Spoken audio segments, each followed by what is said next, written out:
Hello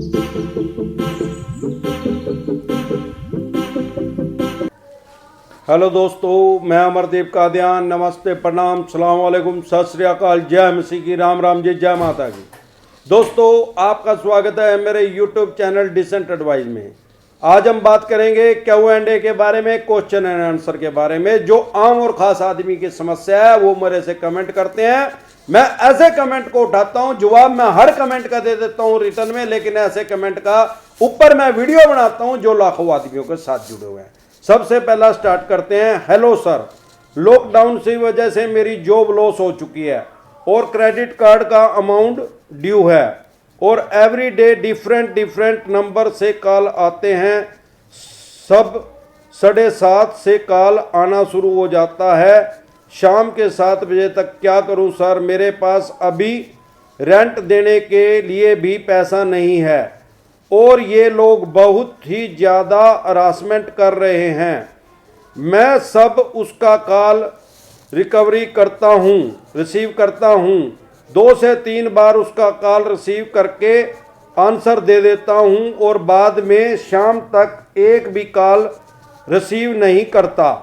कभी चेन्नई, कभी मुंबई, कभी बड़ौदा, कभी पूना, कभी पंजाब से कॉल आते हैं।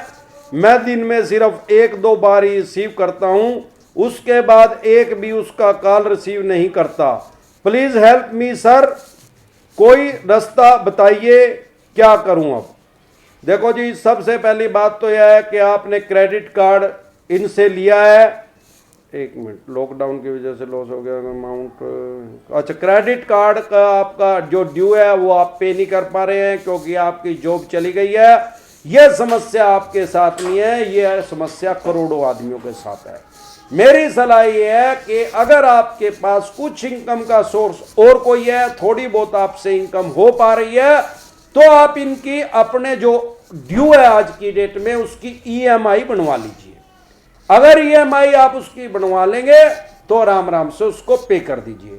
फिर भी अगर आपके पास बिल्कुल ही पैसा नहीं है, बिल्कुल ही नहीं दिए जा रहे हैं, ये फोन कर रहे हैं, गाली गलौच अगर कर रहे हैं, अभी आपने लिखा नहीं इस तरीके से, लेकिन ये बाद में गाली गलौच पे भी उतारू होंगे, तो आप सिर्फ उसको एक जवाब दीजिए 16 बात की एक बात के भैया मेरे पास अभी पैसे नहीं है और मैं नहीं दूंगा।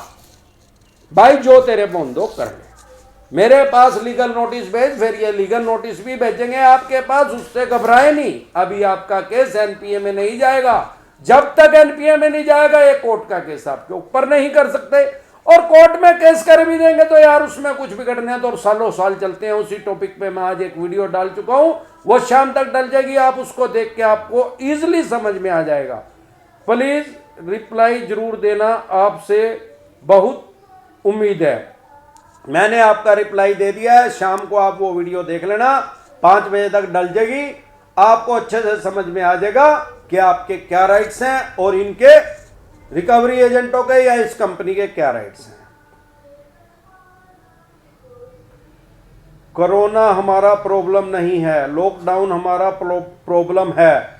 सरकार झूठा है, जनता के लिए कुछ नहीं कर सकता, सोचता सिर्फ वोट बैंक के लिए है। गरीब आदमी के लिए कानून है। मेरा बैंक में 2 लाख का लोन है, मेरा जॉब चली गई है। वो भाई साहब, ये सेम प्रॉब्लम करोड़ों आदमियों के साथ है। करोड़ों आदमियों को कोई जेल में नहीं बंद कर सकता, इस बात की गारंटी है। सारी दुनिया की जेल की कैपेसिटी भी अगर मिला दे तो 1 करोड़ की भी नहीं है। तो ये सारी दुनिया के यहां से यार पाकिस्तान में थोड़ी बंद कर देंगे ले जाके। आप ज्यादा मानसिक परेशानी ना लीजिए। In case I did not put advocate because I am working in the school. I have no money. So what can I do? Please do me a favor. Thanks. भाई साहब, अगर आपके पास पैसे नहीं है और वकील भी करने के पैसे नहीं है, ये आपके पास नोटिस भेज रहे हैं, तो इनको भेजने दीजिए। जब ये आपके ऊपर केस करने के ऑप्शन पे आएंगे, सबसे पहले एक देसी तरीका फार्मूला इस्तेमाल कीजिए। मैंने एक वीडियो इस टॉपिक पे बना रखी है कि आपको एक भी पैसा नहीं देना, क्योंकि अगर ये आपके साथ गलत कर रहे हैं तो आप भी इनके साथ गलत कर दीजिए। 99% बैंक और NBFC कंपनी एक गलती करते हैं ये आपके एशिया नैच को 1 महीने में कई बार लगा देते हैं, जिससे आपके ऊपर बहुत भारी प्लंटी लग जाती है। मेरे देखने में आया यहां करनाल में तो एक एनबीएफसी कंपनी ने 1 महीने में 14 बार उसको लगा दिया उसके एसीएस को, जिसमें उसको हजारों रुपए प्लंटी पड़ गई। अगर आपका भी 2 4 5 बार लगा दिया है तो आप वो अपनी लोन की स्टेटमेंट निकलवा के इनके ऊपर कंज्यूमर कोर्ट में केस कर दीजिए। उसमें आपको वकील की जरूरत नहीं, आप खुद से पेश हो जाइए, आपके 100 रुपए लगेंगे।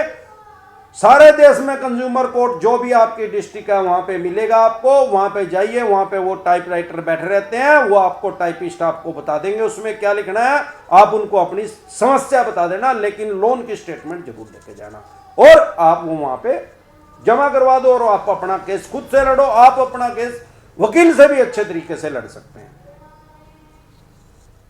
सर 2 इंस्टॉलमेंट पेंडिंग हुआ है, 1 दिसंबर से पेंडिंग हो जाएगी, नौकरी चलेगी, हाउस रेंट चली गई है, हाउस रेंट नहीं दे पा रहा हूं, घर बदलना पड़ा, सर क्या होगा? आपने अगर 2 इंस्टॉलमेंट नहीं दी है, तीसरी इंस्टॉलमेंट आपकी दिसंबर में पेंडिंग है और आप कह रहे हैं कि मेरे से ये भी नहीं दी जाएगी, आपने घर बदल लिया है तो प्लीज आप अपना मोबाइल नंबर ना बदलना।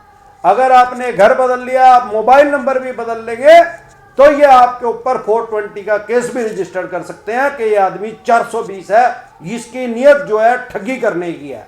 आप अपना वही मोबाइल नंबर रखो, आपके पास कोई फोन करता है उसको बता दो भाई मैं इस एड्रेस पे रहने लग गया है, और जाके अपना बैंक के एनबीएफसी कंपनी में रिटर्न में दे आओ कि मेरा एड्रेस चेंज कर दे भाई, और उसको डायरी में लिखवाया हो, उसकी एक कॉपी ले लो भाई मैंने रजिस्टर्ड करवा दिया है, मेरा एड्रेस चेंज हो गया।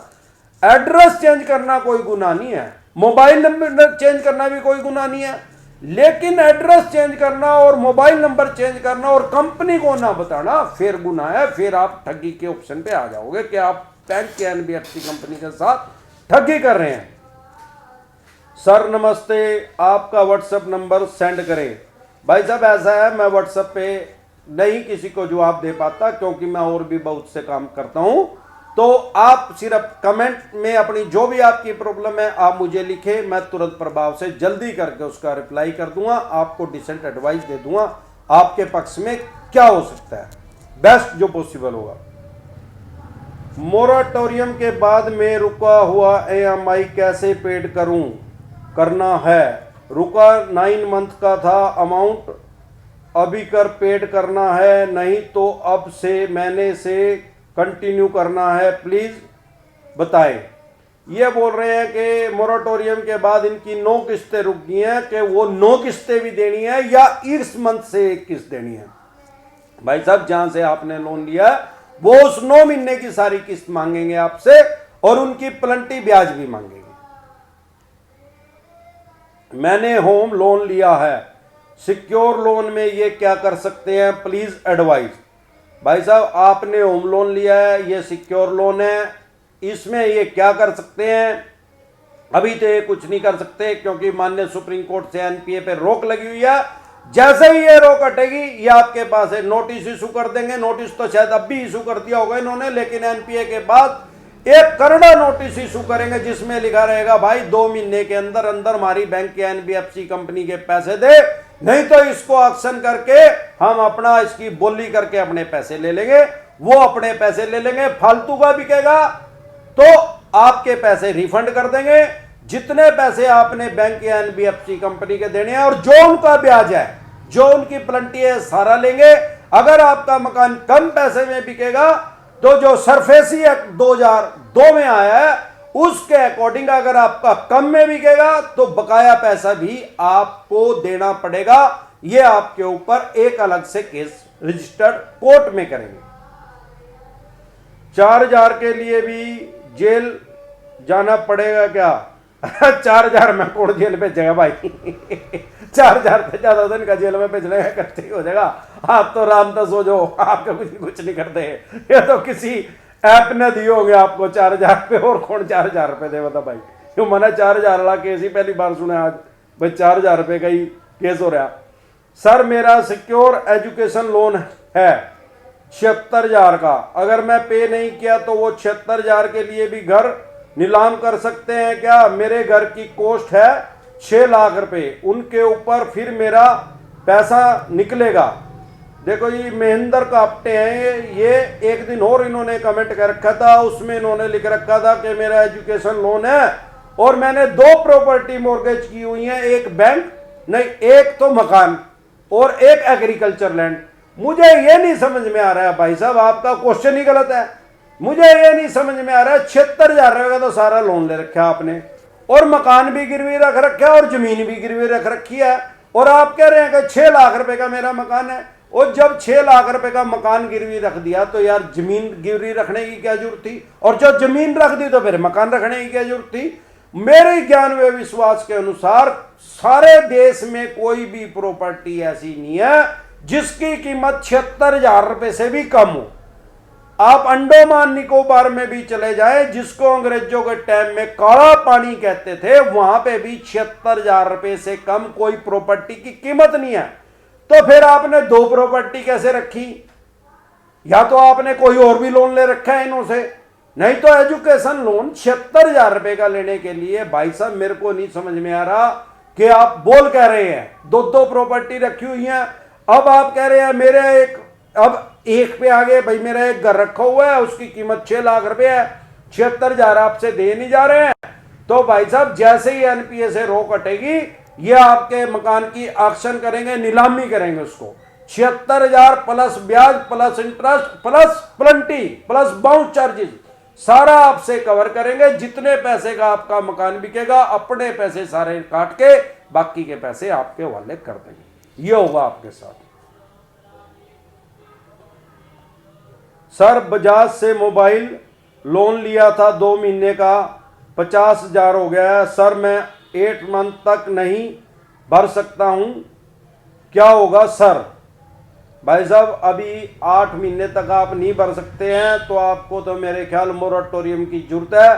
देखो माननीय सुप्रीम कोर्ट से अगर मोराटोरियम के एक्सटेंड हो गया तो आपकी लॉटरी निकल जाएगी, नहीं तो एनपीए पे अभी रोक लगी हुई है, अभी ये आपका कुछ नहीं बिगाड़ सकते। सर मैंने एचडीएफसी से गाड़ी फाइनेंस करवाया है, काम कम होने की वजह से ये मुझे नोटिस भेज रहे हैं द्वारका कोर्ट से। भाई साहब अगर आपने इनकी किस्तें नहीं दी हैं तो नोटिस तो भेजना इनका जन्म सिद्ध अधिकार है, वो नोटिस तो ये भेजेंगे। अब आप कह रहे हैं द्वारका कोर्ट से, अगर आपका 1 मार्च 2020 से लेके आज तक भी सारी किस्त भी पेंडिंग है तो भी आपके पास कोर्ट का नोटिस नहीं आएगा, उनके वकील का नोटिस आएगा द्वारका कोर्ट से। जो आम आदमी होता है उसको समझ में नहीं आती, वो सोचता है कोर्ट का नोटिस है। अगर कोर्ट का नोटिस आएगा उसकी एक पहचान है, कोर्ट की मोहर लगी होगी और जज साहब के उसके ऊपर साइन हो होंगे, तो आप उसको कोर्ट का नोटिस मान सकते हैं। कोर्ट का नोटिस तब आएगा जब भाई साहब एनपीए में आपका केस चला जाएगा, तब इस बैंक या एनबीएफसी कंपनी के पास राइट्स आएंगे आपके ऊपर केस करने के कोर्ट के अंदर। अभी ये कोर्ट के अंदर केस नहीं कर सकते। हाँ द्वारका कोर्ट से आपके पास नोटिस आया है तो ये कोर्ट का नोटिस ना इसको समझे, ये वकील ने आपके पास नोटिस भेजा है। बजाज में मेरा 45,000 का लोन है सर, मैं अभी 8 मंथ से लिए ही भर सकता है, तो वही दोबारा आया।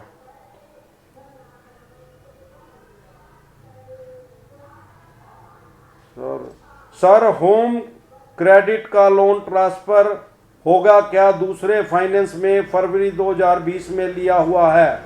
भाई साहब आप होम क्रेडिट से आपने लोन लिया है, पर्सनल लोन लिया होगा, अब आप इसको दूसरे में ट्रांसफर करना चाह रहे हैं, आपकी किस्तें जरूर रुकी हुई होंगी। रुकी हुई किस्त वाले को कोई भी अपने दूसरी जगह ट्रांसफर नहीं करेगा, किसी भी तरह का आपका लोन हो, सिक्योर लोन हो या अनसिक्योर लोन हो।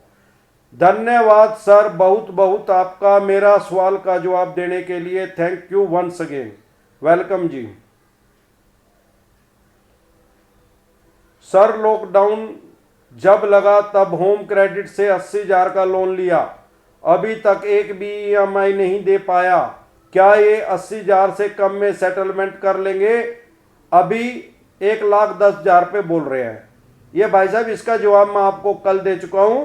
तो आज के लिए बस इतना ही, कल फिर मिलते हैं एक नए टॉपिक के साथ। तब तक के लिए आप मेरे चैनल पे अपना प्यार और आशीर्वाद बनाए रखें। वीडियो अच्छी लगी हो तो प्लीज़ लाइक करें, शेयर करें, सब्सक्राइब करें और बेल आइकन का बटन दबाना ना भूलें। नमस्कार।